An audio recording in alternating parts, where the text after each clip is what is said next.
లలిత jewellers వారి double ధమాకా offer. పాత బంగారు నగల ఎక్స్చేంజ్ పై గ్రాముకు 150 రూపాయలు అదనంగా పొందండి.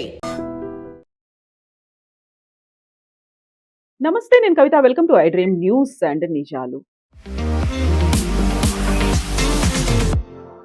2-3 రోజుల్లో ఏదో మంచి జరిగే పరిస్థితులు కనిపిస్తున్నాయి అనేటువంటి ఒక ఆశావహ దృక్పథాన్ని డొనాల్డ్ ట్రంప్ వ్యక్తం చేశారు. బట్ అది కూడా అంతకుముందు జరిగినటువంటి ఒక ఇన్సిడెంట్‌కి కొద్ది గంటల వ్యవధిలోనే.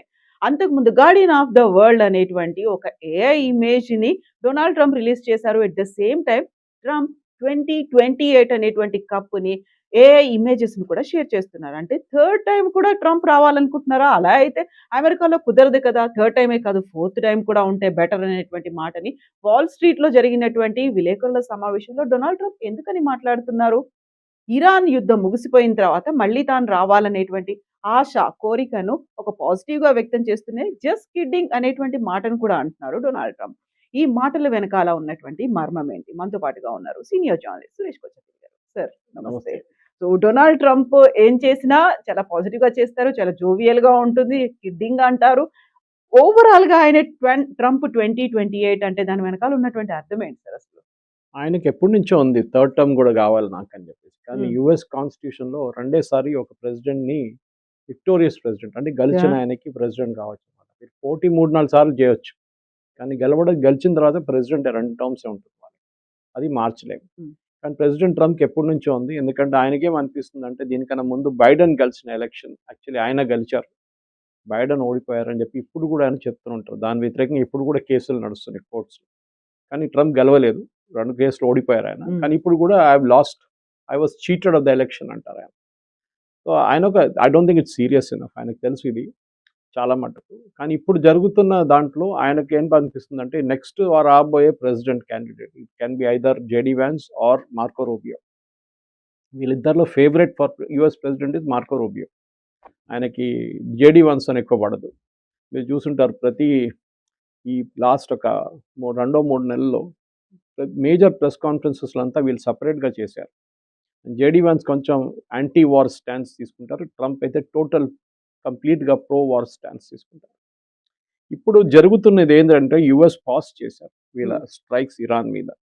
నెగోసియేషన్ నడుస్తుంది అంటున్నారు. ఇరాన్ అంటున్నారు మేము ఓన్లీ మెసేజెస్ పంపిస్తున్నాం. ఎందుకంటే ఒకవైపు బాబల్ మందేబ్లో సౌదీ అరేబియా యెమెన్ కొట్టుకుంటున్నారు. And Saudi Arabia is attacking Yemen. అంటే యెమెన్ అంటే హూతీస్, మొత్తం యెమెన్ కాదు. అక్కడ వాళ్ళకి ప్రాబ్లం వాళ్ళు సార్ట్అవుట్ చేసుకుంటారని ప్రెసిడెంట్ ట్రంప్ చాలా క్లియర్గా తెలిసిపోయింది. ఇంకొక వైపు మేజర్ ఒక ఈవెంట్ జరగబోతుంది ఈ వారంలో. బెంజమిన్ నెటన్యాహు యూఎస్లో ఉంటారు. సో ఆయన అక్కడ వచ్చే ముందు చాలా ఛానల్స్కి ఇంటర్వ్యూస్ ఇచ్చారు. And is very clear about Lebanon that I will not vacate Lebanon. Okay, Lebanese forces కావాలంటే వచ్చి మా దగ్గర నిలబడవచ్చు, మా ఏరియాలో ఉండొచ్చు, కానీ మేము లెబనాన్ వెకేట్ చేయమని చెప్పి. ప్రెసిడెంట్ నెటన్యాహు అక్కడ రావడం అనేది యూఎస్లో ఈ జంక్షన్లో చాలా ఇంపార్టెంట్. నిన్ననే జార్డన్ మీద చేసిన ఒక మిసైల్ అటాక్ని అడ్డుకున్నారు ఇజ్రాయెల్. యాక్చువల్లీ ఇజ్రాయెల్ వైపు కాదు, కానీ జార్డన్ ఇజ్రాయెల్ బార్డర్ దగ్గర 2 మిసైల్స్ ఇరాన్ వైపు నుంచి వచ్చాయి అని వాళ్ళు చెప్తున్నారు. కానీ అది ఇంకా ఇన్వెస్టిగేషన్లో ఉంది. అది ఇరాన్ ఫైర్ చేశారా లేకుంటే ఇస్ వైపు నుంచి Iran proxies like Hezbollah fire చేశారని చెప్పి ఇప్పుడు అందరూ అడుగుతున్నారంటే ప్రెసిడెంట్ ట్రంప్ ఇది ఎందుకు ఆపారు? అదొక పెద్ద ప్రశ్నగా మారిపోయింది. అమెరికన్ సోర్సెస్ ఏమంటున్నారంటే కొంతమంది ఛానల్స్లో దట్ అమెరికా దగ్గర ఆయుధాలు అయిపోయినాయి. They have stock pile of arms is over. వాళ్ళు కొత్త ఆర్మ్స్ కోసం వెయిట్ చేస్తున్నారు. కొత్త రీప్లేస్మెంట్ ఆఫ్ ఎయిర్క్రాఫ్ట్ కోసం వెయిట్ చేస్తున్నారు. కొత్త F-16 యుఎస్ యూరోప్లో పడింది, కొన్ని సౌదీ అరేబియాలో కొన్ని పడింది. ఇదన్నీ వాళ్ళు తీసుకొచ్చి ఒకటే చోట్ల పెట్టుకుని 2 చోట్ల పెట్టుకుని అక్కడి నుంచి వాళ్ళు అటాక్ చేయడానికి ట్రై చేస్తున్నారు. దీని నడుమ ఇట్లా కవిత గారు మీరు చూసుంటారు, మొన్న ఇంకొక చాలా క్యూరియస్ ఇన్సిడెంట్ జరిగింది. యుక్రెయిన్ ఒక షిప్ మీద దాడి చేశారు Iran. Okay, and Iran ship మీద యుక్రెయిన్ దాడి చేశారు. 2 వైపు నుంచి జరిగిందని చెప్తున్నారు. ఎవరు ఫస్ట్ స్టార్ట్ చేశారో తెలియదు.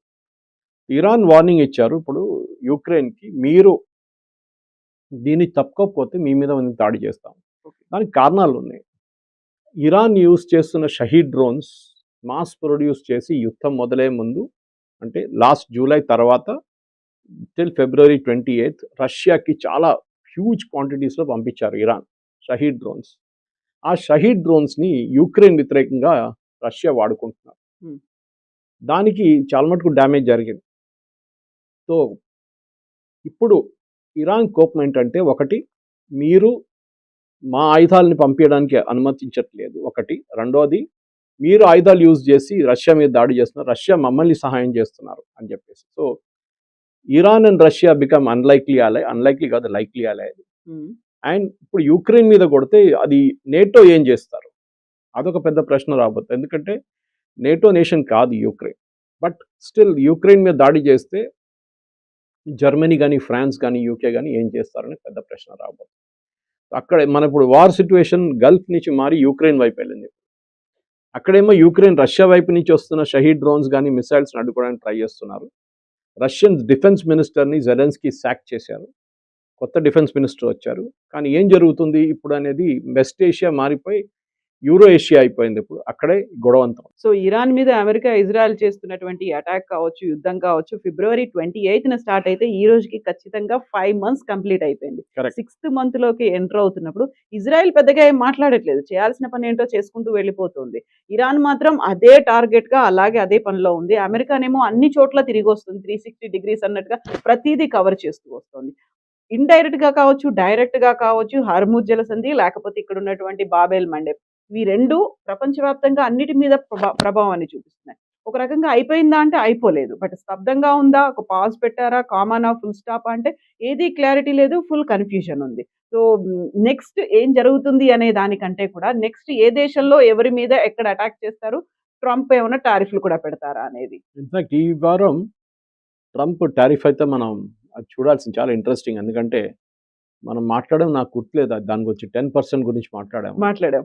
So 10% plus another 12.5%. రెండు ఇదున్నాయన్నమాట. లెవెల్స్ ఉన్నాయి. దాంట్లో 12.5 ఎవరి మీద ఉంటుందంటే మీరు ఫోర్స్డ్ లేబర్ చేపిస్తున్నారని వాళ్ళ మీద 12.5 ఉంటుంది. హ్మ్. 10% ఏమో మీరు కొనుక్కుంటున్నారు వాళ్ళ దగ్గర నుంచి, వాళ్ళ మీద 10% ఉంటుంది. అంటే మీరు చైనా నుంచి కొనుక్కుంటున్నారు. చైనాలో చైల్డ్ లేబర్ ఉందని అనుకోండి. నాట్ దేర్ బట్ అస్యూమింగ్ అంటే మీ యు ఆర్ ఎట్ ఫాల్ట్. మీరు యూఎస్ నుంచి కొనండి, యూరోప్ నుంచి కొనండి. అక్కడ వాళ్ళ దగ్గర ఏం లేదు. సో వాళ్ళు అన్ని హ్యూమన్ రైట్స్ పాటిస్తారని చెప్పి అదొక నడుస్తుంది. అండ్ మంది 10 కాకుండా 4%కి ఏమైనా తగ్గించారా? ఆ న్యూస్ కూడా వచ్చింది. లేదు 4 ఇప్పుడు కాదు. అది ఇప్పుడు ఏమైందంటే ప్రెసిడెంట్ ట్రంప్‌కి దీనికి కూడా ఒక లీగల్ ఛాలెంజ్ రాబోతుంది. అది ప్రెసిడెంట్ ట్రంప్ చాలా ఇది ఇస్తుందంటే సెక్షన్ 301 హ్మ్. Of the trade act. 301 కింద వచ్చిన ఒక ఇన్వెస్టిగేషన్ చేయాల్సి వస్తుంది. వీళ్ళు ఇన్వెస్టిగేషన్ కరెక్ట్‌గా చేయలేదు. ఫర్ ఎగ్జాంపుల్ టర్కీ మీద అండ్ మలేషియా మీద వీరు కొంచెం 12.5 పెట్టారు. మలేషియా అంటున్నారు మా దగ్గర అట్లా ఏం చైల్డ్ లేబర్ లేదు, ఫోర్స్డ్ లేబర్ లేదు, ఏం లేదు. మీరు ఎందుకు పెట్టారు మా మీద? వాళ్ళు ఏం చేస్తారంటే యూఎస్ కోర్ట్స్‌లో ఛాలెంజ్ చేస్తారు. హ్మ్. Not Malaysia directly. ఇంపోర్ట్ ఎవరు చేస్తారు వాళ్ళు ఛాలెంజ్ చేయబోతున్నారు. ప్రెసిడెంట్ ట్రంప్ ప్రాబ్లమ్ ఏంటంటే ఈ 10% టారిఫ్, 12% టారిఫ్ కాదు. ఆయనకి ఆయిల్ ప్రైసెస్ చాలా పెద్ద ప్రాబ్లమ్. ఇప్పుడు నిన్నటి నుంచి ఇవాళకి ఆయిల్ ప్రైస్ ఆల్మోస్ట్ $6 తగ్గింది. After this pause in bombing. కానీ అది ఎన్ని రోజులు ఉంటుందో మనం చెప్పలేం. ఇన్‌ఫాక్ట్ అలాంగ్ విత్ మన నెటన్యాహు గారు వస్తున్న పాటు Zelensky is also there this week hmm. In White House. And Zelensky ఏమంటున్నారంటే రష్యా ఇరాన్‌కి ఇంటెలిజెన్స్ ఇస్తున్నారు. యూఎస్ బేసెస్ ఎక్కడుందని చెప్పి దాంతో పాటు దానికే కరెక్ట్‌గా ఇరాన్ టార్గెట్ చేయగలుగుతున్నారు అని చెప్పేసి. హ్మ్. కానీ దాన్ని ట్రంప్ అంగీకరించట్లేదు.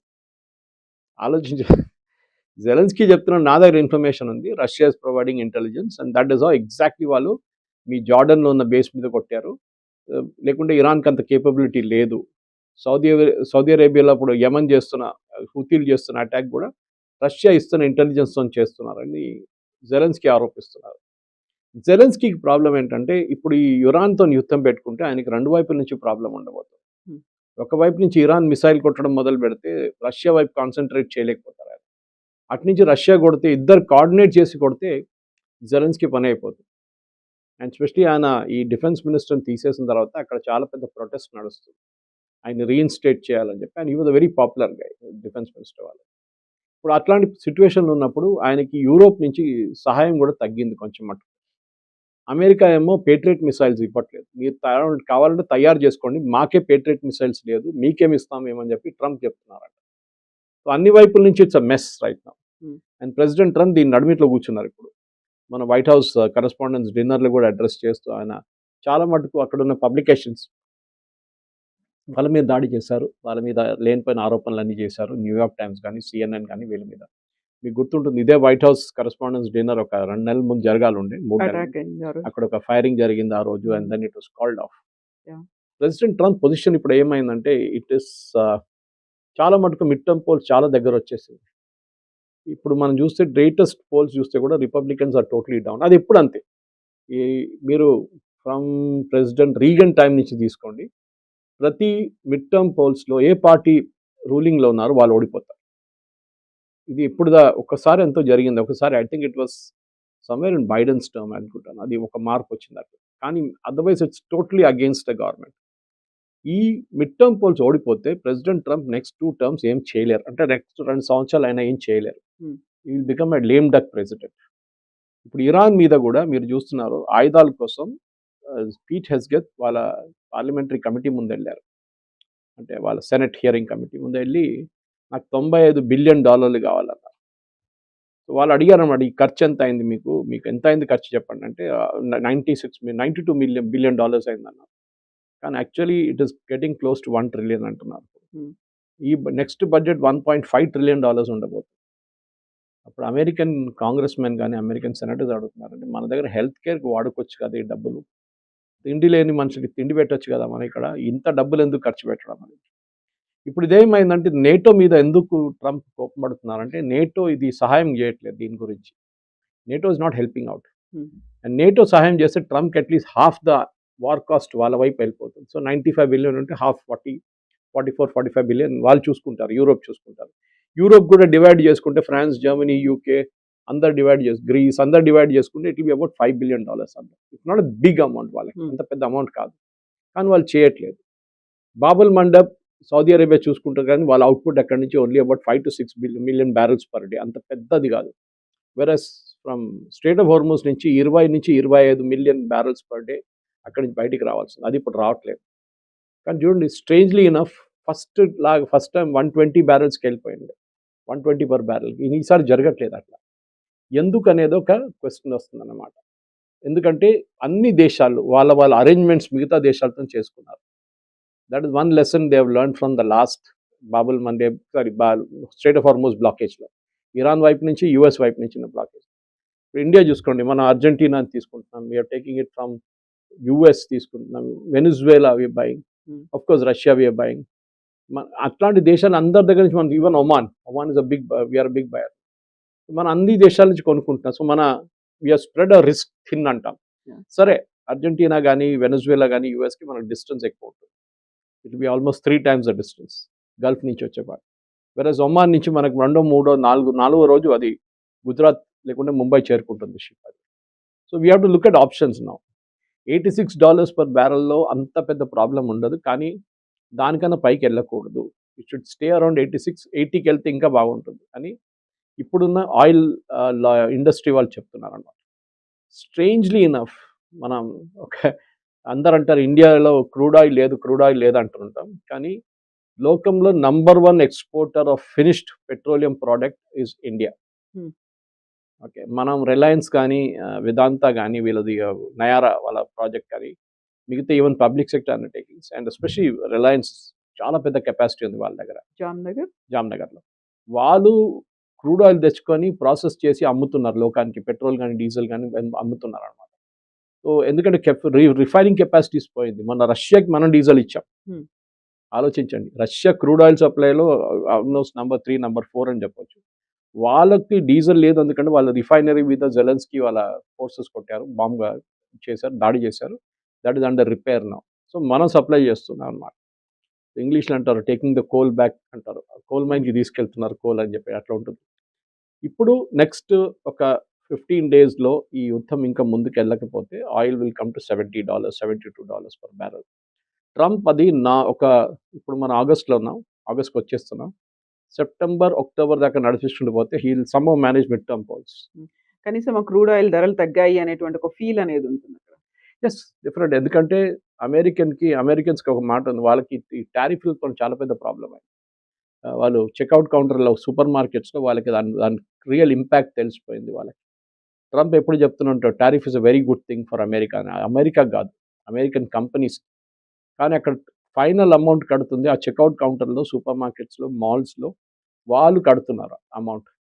అది ఏదైనా ఉండొచ్చు, any product which is bought from India, China, Mexico, ఎక్కడి నుంచి వచ్చిన ప్రోడక్ట్ అని. ఇప్పుడు చూడండి మీరు కెనడా మీద 50% పెట్టారు, కెనడియన్ వైన్స్ మీద. వాళ్ళు ఏం చేస్తున్నారు, అమెరికన్ విస్కీని బాయ్కాట్ చేస్తున్నారు, బౌర్బన్ విస్కీ. సో రెండు వైపుల నుంచి నష్టాలు, వీళ్ళకి సేల్ కావట్లేదు, వాళ్ళకి సేల్ కావట్లేదు. And they are neighbours. And Canada US border is not fence. Mexico వైపు ఫెన్సింగ్ వేసినట్ల Canada US border is open. So అక్కడి నుంచి ఇల్లీగల్ మైగ్రేషన్ ఉంది డెఫినెట్గా, కానీ అంత మెక్సికో సైడ్ నుంచి ఉన్నంత లేదు.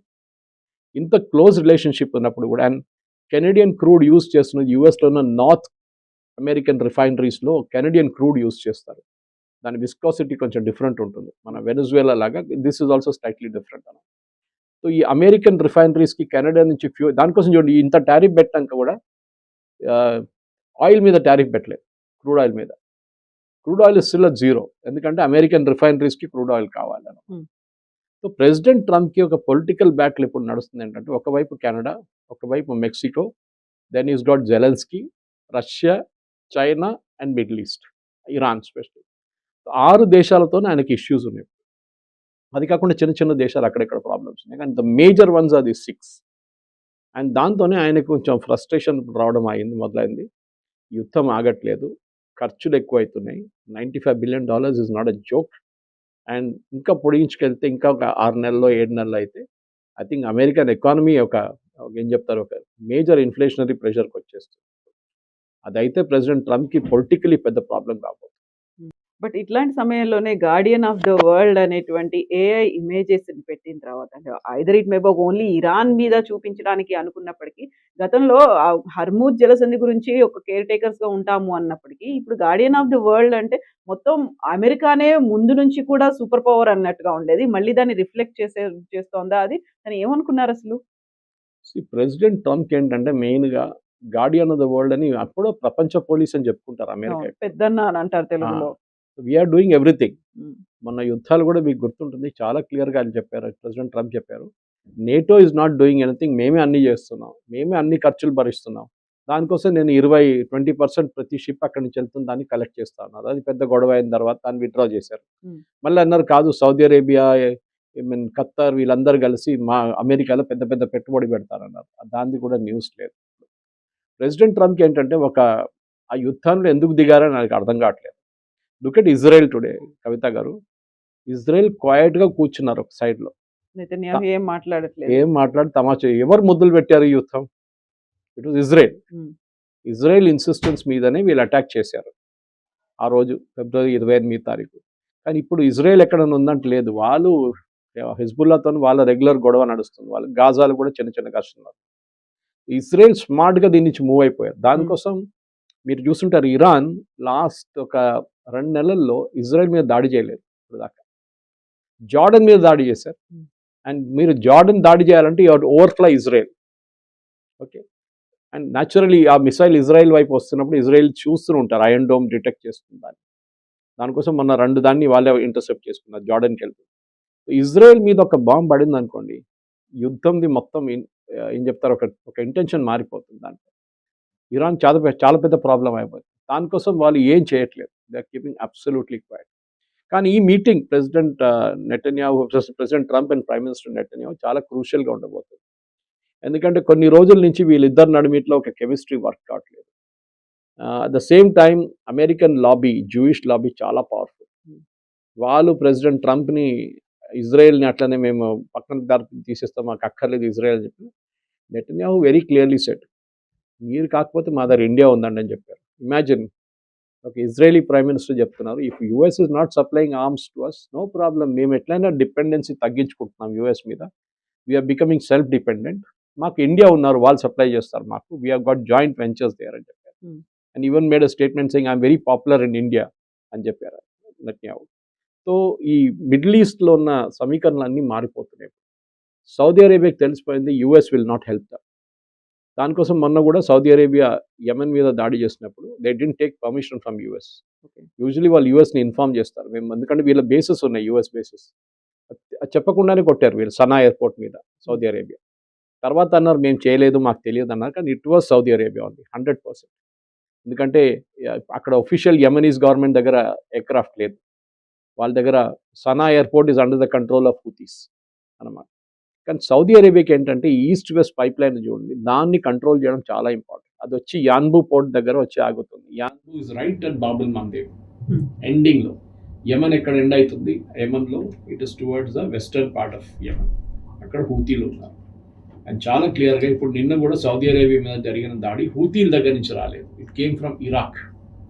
ఇరాక్లో ఉన్న షియా రెబల్స్ ఫైర్ చేశారు. అన్ని వైపుల నుంచి సౌదీ అరేబియా మీద దాడి చేయడానికి ట్రై చేస్తున్నారు ఈ రెబెల్స్ అన్నమాట. ఇరాన్కి చాలా క్లియర్గా తెలుసు Saudi Arabia is the number 1 enemy actual. కానీ డైరెక్ట్గా ఇరాన్ ఎప్పుడు దాడి చేయరు సౌదీ అరేబియా మీద. దీనికన్నా ముందు కొన్ని కష్టం జరిగింది, కానీ they are very very clear. హూతీలు చేసుకోవచ్చు, but we will never allow Saudi Arabia directly ఇరాన్తో ఎప్పుడు గొడవ పెట్టుకోరు. Saudi Arabia is too big. అంటే ఈవెన్ వాళ్ళ ఆర్మ్డ్ ప్రెజెన్స్ కూడా చాలా పెద్దది. వాళ్ళు ఎప్పుడు ఉపయోగించలేదు. వాళ్ళు పాకిస్తాన్ తెచ్చి అక్కడ పెట్టుకున్నారు, మీకు తెలుసు. మనం Pakistan is a sitting right there. కానీ వాళ్ళ ఎయిర్ క్రాఫ్ట్ కానీ వాళ్ళ బాంబులు కానీ ఇప్పుడు దాకా వాడుకోలేదు. ఇంకొక వైపు ప్రాబ్లం ఎక్కడ వస్తుందంటే మనం ఖత్తర్, బహ్రెయిన్ అండ్ కువైత్ వీళ్ళ మీద ఇవాళ కూడా దాడి జరిగింది. ఓకే, యుద్ధం ఆగింది కానీ ఇరాన్ దాడి చేస్తున్నారు కంటిన్యూస్లీ. అండ్ సౌదీ అరేబియాలో ఉన్న ప్లాంట్స్ మీద నిన్న జరిగిన దాడిలో ఒక రిఫైనరీ మీద, వాళ్ళ మేజర్ రిఫైనరీ మీద కొట్టారు అనమాట, అరామ్కో. దాని మీద కొంచెం చాలా వరకు డ్యామేజ్ జరిగింది, but that came from Iraq. అక్కడ ఐసిస్ ఫోర్సెస్ ఉన్నాయి అండ్ ఇరాన్ సపోర్టెడ్ కర్దిస్తాన్ ఫోర్సెస్ అక్కడ ఉన్నాయన్నమాట. ఇరాన్ వ్యతిరేకంగా ఉన్న ఫోర్సెస్ కూడా అదే ఏరియాలో ఉన్నారు. ఇప్పుడు సౌదీ అరేబియా ప్రాబ్లం ఏంటంటే యుద్ధంలో వాళ్ళు ఎక్కడ లేరు దీనికన్నా ముందు. వాళ్ళ మీద అప్పుడప్పుడు దాడి చేస్తుంది, కానీ now Houthis are become very active. అంటే ఇరాన్ ఏం చూస్తున్నారంటే వాళ్ళ మీద బాబెల్ మండేబ్ మీద ప్రెషర్ పెడితే ఇక్కడ America strait of Hormuz pressure తగ్గిస్తారు. అది వాళ్ళ క్యాల్కులేషన్. ఓకే, కానీ ఆ క్యాల్కులేషన్ ఎన్ని రోజులు ఉంటుందో చూడాలి. ఇప్పటికైతే president Trump definitely he said that we're now going to keep it quiet for some time అన్నారు. అది కాకుండా ఒమాన్ వైపు నుంచి ఒక రీజనల్ డిప్లొమాటిక్ పుష్ ఒకటి జరుగుతుంది. నాకు ఇప్పుడే నాకు మెసేజ్ వచ్చింది. అది Omani foreign minister Badr al సబ్ది వాళ్ళ కౌంటర్ పార్ట్స్ మాట్లాడారు. Iran, Saudi Arabia, Qatar, Kuwait and Egypt deescalate చేయడానికి మళ్ళీ ఒమాన్ దిగి వచ్చారు వాళ్ళు. దీనికన్నా మీకు గుర్తుంటుంది కవిత గారు, ఒరిజినల్ నెగోషియేటర్స్ వేర్ ఒమానీస్. లాస్ట్ ఫిబ్రవరిలో కూడా వాళ్ళు దాడి జరిగే ముందు ఒమాన్ నెగోషియేట్ చేసినప్పుడు అప్పుడు ఇరాన్ మీద B-2 బాంబర్స్తో దాడి చేశారు అమెరికా అండ్ ఇజ్రాయెల్ వాళ్ళ ఎయిర్క్రాఫ్ట్తో. ఈసారి కూడా మనం ఫిబ్రవరి 28 అంటే ఫిబ్రవరి 11th 12th వీళ్ళు జినీవాలో ఆల్మోస్ట్ సంతకం పెట్టడానికి వచ్చేసారు, ఆ స్టేట్కి వచ్చేసారు. వారం తర్వాత మళ్ళీ ఖమేనీని చంపేశారు వీళ్ళు. సో వీళ్ళకి డౌట్ ఏంటంటే ఒమానీస్కి మేము వస్తాం, మేము రెడీ ఉన్నాం, ఎందుకంటే పాకిస్తాన్ ఫెయిల్ అయింది and to certain extent Qatar కూడా ఫెయిల్ అయింది. ఒమానీ మాట్లాడుతున్నారు అప్పుడు, కానీ Iran we're not engage in any talks with US అంటున్నారు, విచ్ ఇస్ కరెక్ట్. టెక్నికలీ చూస్తే ఇట్ ఇస్ కరెక్ట్, వాళ్ళ టాక్స్ లేదు యూఎస్. కానీ వాళ్ళు they are still talking to Omanis. వాళ్ళు మాట్లాడుతున్నారు. Ismail Baghaei Iran foreign minister కూడా చెప్పారు that US has said positive strike చేశారు, కానీ ఇరాన్ చూస్తాం, కొన్ని రోజులు మేము చూస్తాం ఇది రియల్గా యుఎస్ చేస్తున్నారా, చేస్తే మేము దాన్ని అంగీకరిస్తాం. కానీ ఇఫ్ యుఎస్ డజంట్ గ్యారంటీ అని మళ్ళీ వాళ్ళు బాంబింగ్ పెడితే we will go for it. Trump ఇంకో స్టేట్మెంట్ ఇచ్చారు నిన్న మన ప్రెసిడెంట్ వైట్ హౌస్ కరెస్పాండెన్స్ డేలో. దాని తర్వాత కూడా అని చెప్పారు, నేను ఎక్కువ రోజులు వెయిట్ చేయను. దాని కారణాలు అప్పుడు దాకా ఆయుధాలు వచ్చేస్తాయి. నేను ఎక్కువ రోజులు వెయిట్ చేసి ఇమ్మీడియట్గా రాకపోతే I will start my bombing campaign again bigger than before అని చెప్పేసి. కానీ ఒకటి మాట మనం గుర్తుపెట్టుకోవాలి కవిత గారు, మీరు ఈ లాస్ట్ 15 రోజుల్లో అమెరికా చేసిన బాంబింగ్ అనలైజ్ చేస్తే పవర్ ప్లాంట్స్ మీద కొట్టారు, బ్రిడ్జెస్ మీద కొట్టారు, వాటర్ డీసాలినేషన్ ప్లాంట్ మీద కొట్టారు, న్యూక్లియర్ సైట్ దగ్గర కొట్టారు. ఇదంతా చేసిన తర్వాత కూడా ఇరాన్లో ఒక షార్టేజ్ ప్రాబ్లం రావట్లేదు. వాళ్ళకి ఇప్పుడు కూడా వాళ్ళ దగ్గర డ్రోన్స్ ఉన్నాయి, ఇప్పుడు కూడా వాళ్ళు దే హిట్టింగ్ ద ఎయిర్క్రాఫ్ట్. కానీ మొన్న షిప్స్ మీద చాలా మటుకు తగ్గింది. నిన్న ఏదో ఒక షిప్ హిట్ మైన్ అని చెప్తున్నారు వీళ్ళు. అది రెగ్యులర్ ఆ న్యూస్ మనకి యుఎస్ సెంట్రల్ కమాండ్ సెంట్కామ్ నుంచి ఇంకేం న్యూస్ రాలేదు. కానీ ఇరాన్ చాలా కేర్ఫుల్గా డీల్ చేస్తున్నారు ఇప్పుడు, ఎందుకంటే వాళ్ళ దగ్గర కూడా వాళ్ళ స్టాక్ పైల్ తగ్గిపోయింది, మిసైల్ స్టాక్ పైల్ తగ్గిపోయింది, డ్రోన్స్ ఉన్నాయి వాళ్ళ దగ్గర. కానీ మీరు జార్డన్ లేకుంటే ఫార్ అవే కంట్రీస్ కొట్టారంటే మీకు డ్రోన్స్ పనిచేయవు, you not hit, minimum with missiles కొట్టాల్సి వస్తుంది. ఆ మిసైల్ వీళ్ళ దగ్గర తగ్గింది ఎందుకంటే చైనా నుంచి వీళ్ళకి సప్లై లేదు. చైనాని మిసైల్స్ కావాల్సిన మెటల్ పార్ట్స్ అంతా చైనా నుంచి వస్తుండే, వీళ్ళు ఓన్లీ దాంట్లో ఎలక్ట్రానిక్స్ పెడతారు, దాని తర్వాత పేలోడ్ పెట్టేసి దే మ్యానుఫ్యాక్చర్ డ్రోన్స్ అన్నమాట. ఇంకోటి వీళ్ళు చేశారంటే పికాక్స్ మౌంటైన్ అని మీరు వినుంటారు, That's a translation of an Arabic word actually. Americans use చేస్తున్న వర్డ్ పికాక్స్ మౌంటైన్. ఈ పికాక్స్ మౌంటైన్లో ఒక 3 వారాల నుంచి ఇజ్రాయెల్ నోట్ చేస్తున్నారు వాళ్ళ శాటిలైట్ ఇమేజరీతోని. చాలా మటుకు సెంట్రిఫ్యూజెస్ మూవ్ చేస్తున్నారు దాని లోపలికి పికాక్స్ మౌంటైన్. యుఎస్ మొన్న కూడా ఏమన్నారంటే president Trump, we may try to land troops there అన్నారు. అది చాలా risky operation, boots on the ground. ఎందుకంటే అక్కడ ఉంది యురేనియం. అది మీరు ఇస్ఫహాన్ కానీ ఫర్దో కానీ ఇట్లాంటి ప్లేసెస్ చూస్తే చాలా దగ్గర ఇది యాక్చువల్లీ. ఈ న్యూక్లియర్ దాని మీద వీళ్ళు వెళితే then it going to be different game altogether. ఎందుకంటే first time American boots on the ground రాబోతుంది. ఇక్కడ కర్గ్ ఐలాండ్ కాదు మనం మాట్లాడేది, కెషమ్ ఐలాండ్ కాదు మాట్లాడేది, we're talking of actual on the ground presence అన్నమాట. సో అది ఈ పికాక్స్ మౌంటైన్ని రేడ్ చేసి అక్కడ ఉన్న యురేనియం తీసుకెళ్ళడానికి అమెరికా ట్రై చేస్తే అమెరికాకి చాలా పెద్ద రిస్క్ ఉంటుంది. అది ఇరాన్ వారి దగ్గర ఉన్న మొత్తం ఆయుధాలు వాడుకుంటారు అమెరికన్ ట్రూప్స్ మీద, ఫైట్ టు ద ఫినిష్ ఉంటుంది ఇది. సో అది మన నెక్స్ట్ స్టేజ్లో ప్రెసిడెంట్ ట్రంప్ చెప్పారు, ఇది ఈ చర్చలు ఇంకా ముందుకు వెళ్ళకపోతే we will use that option.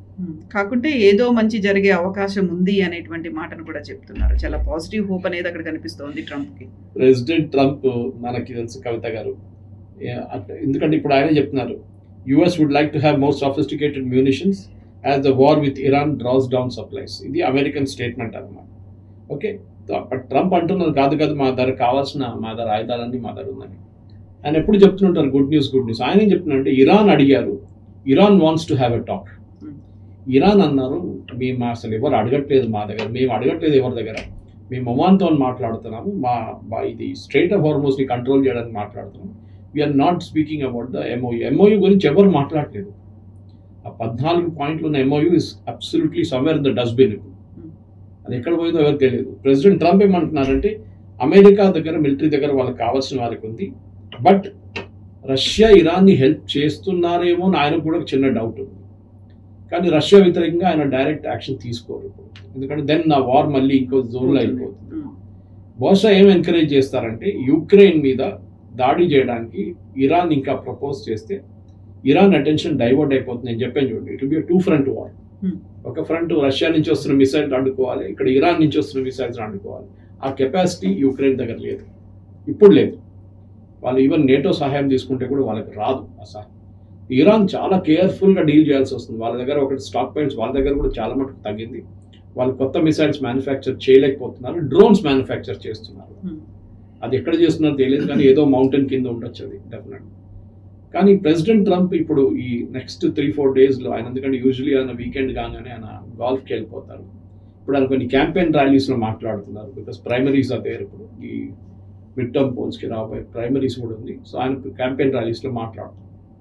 కానీ అది నాకైతే డౌట్ ఉంది, ఎందుకంటే ఇది దీనికన్నా ముందు కూడా మనం చూసాం ఇట్లాంటి చర్చలు ఎక్కడ వెళ్ళదు. ప్రెసిడెంట్ ట్రంప్ కూడా ఆయన కూడా చాలా క్లియర్గా చెప్పారు, నేను ఎక్కువ రోజులు వెయిట్ చేయను. అది బహుశా ఎక్కువ రోజులు అంటే వారం పాటు ఉండొచ్చు మ్యాక్సిమం, దాని తర్వాత మళ్ళీ ప్రాబ్లమ్ స్టార్ట్ అవుతుంది. వారంలో కూడా కంప్లీట్ ఫుల్లీ ఎక్విప్డ్ అంటారు కదా, అన్నీ అప్పటికి కావాల్సినవన్నీ వచ్చేసి ఉంటాయి కాబట్టి ఆ టైంలో అటాక్ చేయొచ్చు. యా, ప్రెసిడెంట్ ట్రంప్ యూజ్ చేసిన వర్డ్ అంటే ఎస్ ఇంటెలిజెన్స్ ఇస్తున్నా కానీ we're knocking the hell out of Iran అంటున్నారు. ఈ హెల్ అవుట్ ఆఫ్ ఇరాన్ అనేది ఏమిటనేది నెతన్యాహు అండ్ ప్రెసిడెంట్ ట్రంప్ మాట్లాడితేనే చాలా క్లారిటీ వస్తుంది దాని మీద. ఇప్పటికైతే Netanyahu is very clear that Iran మా అజెండాలో ఉంది, మాకు అక్కడ రెజ్యూమ్ చేంజ్ తీసుకురావాల్సిన మాది ఉండే original plan, and we will go with that. ఇంకొకటి ఏంటంటే అక్కడ ప్రెసిడెంట్ ట్రంప్తోని నెతన్యాహు చాలా ఇంపార్టెంట్ ఒక టాక్స్ ఏంటంటే టర్కీకి F-35 కూడా. అది చాలా స్ట్రాంగ్ అబ్జెక్షన్ ఉంది ఇజ్రాయెల్కి. Even though Turkey is the NATO member, but Turkey is an Islamic state, and ఎప్పటి నుంచో టర్కీ మీద ఇజ్రాయెల్కి నిఘా ఉంది. ఇప్పుడు దీనికి మీకు గుర్తుంటుంది, ఒక నెల ముందు నెతన్యాహు గారు ఒక స్టేట్మెంట్ ఇచ్చారు, after Iran will come after you అని చెప్పారు టర్కీకి, ఎర్దోగాన్ దగ్గర. సో టర్కీ కూడా భయం ఉంది, కానీ Turkey is a NATO member. So president Trump బహుశా ఆయన వాళ్ళ సెనెట్ కాంగ్రెస్లో ఇది పాస్ కాదు, they will block this bill. I mean వీళ్ళ జూయిష్ లాబీ అది చూసుకుంటారు చాలా క్లియర్గా, మన లాబీ కాదు లాగా. మన Indian lobby is very weak అక్కడ. ఇండియన్స్ ఈవెన్ దో ఇండియన్స్ ఉన్న వాళ్ళు కూడా ఇప్పుడు మన మీద జరగబోతున్న అన్ని చాలా మటుకు మన మీద ఇప్పుడు 10% టారిఫ్ పెడితే కూడా మనం ఏం రియాక్ట్ కావట్లేదు, దాని మీద రియాక్ట్ కాకలేదు కూడా, అంత పెద్ద ప్రాబ్లం కాదు. టెక్స్టైల్స్ మనకు ఒక ఇష్యూ ఉంది, చిన్న ఇష్యూ ఉంది, అది కూడా సార్ట్అవుట్ చేసుకోవచ్చు. కానీ మన వైపు నుంచి మన పెట్రోలియం రిజర్వ్స్ మనం చూసుకోవాల్సింది, ఎందుకంటే ఇప్పుడున్న పరిస్థితుల్లో ఖతర్ నుంచి గ్యాస్ రావడం మళ్ళీ మొదలు పెడుతుందా లేదా మనం చూడాలి. ఇక్కడ we're get gas from US. Distance wise అది చాలా ఎక్స్ట్రా అయిపోతుంది. ఇప్పటికైతే we're in a comfortable position. 86 నుంచి మళ్ళీ తిరిగి 80కి వచ్చేస్తే we'll be good enough till January, February. Thank you so much.